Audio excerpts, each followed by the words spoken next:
Goalsetter Invest app. The pros, the cons. Goalsetter Invest is a unique platform that combines investing with goal-based financial planning.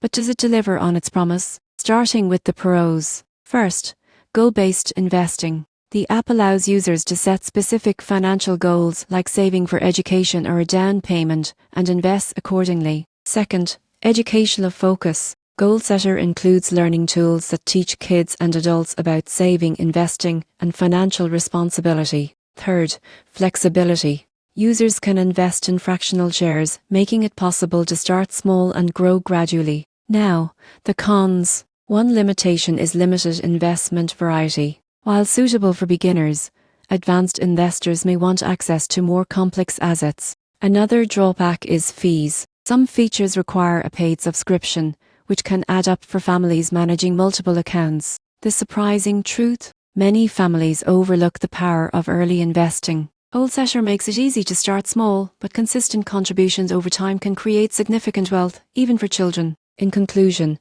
the pros: goal-oriented investing, educational tools, and fractional shares make Goalsetter ideal for families and beginners. The cons: limited asset variety and subscription fees suggest advanced investors might need additional platforms for broader exposure.